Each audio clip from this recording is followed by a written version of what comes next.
Come to Helmuth Ford, home of the lifetime powertrain warranty. Hi, this is Stacy from Shuttler Insurance Services. Come see me on the east side of the square in Sigourney for all your insurance needs. 2 years ago was the last time you heard me on the radio.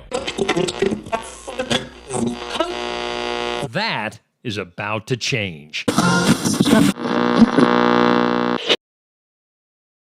Kenny Falls returns to the Keswick Tavern at 117 South Iron Street in Keswick this Saturday, May 17th. Kenny will be playing from 8 to 11 p.m. No cover charge. It'll be a great time while listening to some fantastic music, all while having some drinks with your friends. It's this Saturday, May 17th from 8 to 11, Kenny Falls live at the Keswick Tavern, and there's no cover charge. There's a lot of gunk and debris left on a field after it's been flooded. Hi, I'm Jody Henke. You'll have to determine if you should work the sand and sediment into the soil or remove it, as you're living the country life. Living the country life. Ideas and inspiration for your place in the country. You can find more information on today's topic and from previous shows by visiting us online at livingthecountrylife.com. We'll return to the show after these messages. Interact with Successful Farming on social media.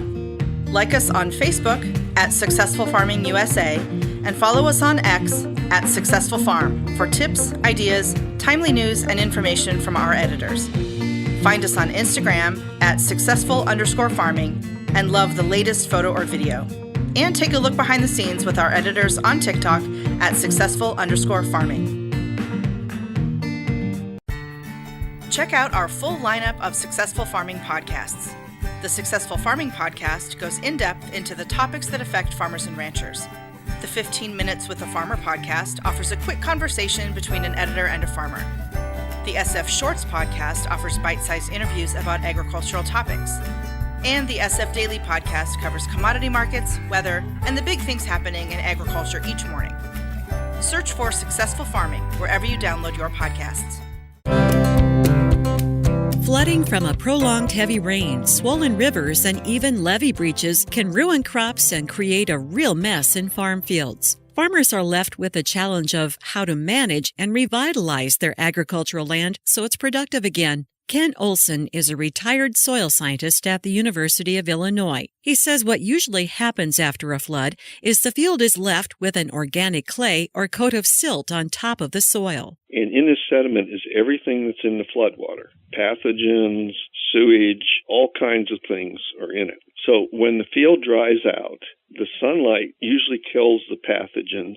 And what does a farmer do? With this thin silt coat, he will incorporate it, mix it into the topsoil after, it's dried out. The question is, does the worked-in sediment add a little bit of nutrients and improve productivity, or is it doing the opposite? Olson says there aren't a lot of measurements of that, and each situation is different. However, sand is another issue. Levee breaches in particular can leave thick sand deposits on the soil. What farmers can do, if they have sand deposits, is remove them. If they're thinner than 4 inches or so, there's been some work on this, they can mix them into the topsoil. If they have little rills, they can plow it. But if they lose topsoil because of land scouring, that can affect their future productivity. The best way to protect your land from the ravages of a flood is to have cover crops planted when no other crops are growing. They hold the soil in place and cut down on erosion. They also add organic matter to the soil. Find more tips for rescuing your fields after a flood at livingthecountrylife.com. I'll see you in the country. Living the country life. Ideas and inspiration for your place in the country. You can find more information on today's topic, share your tips, and post photos by visiting us online at livingthecountrylife.com.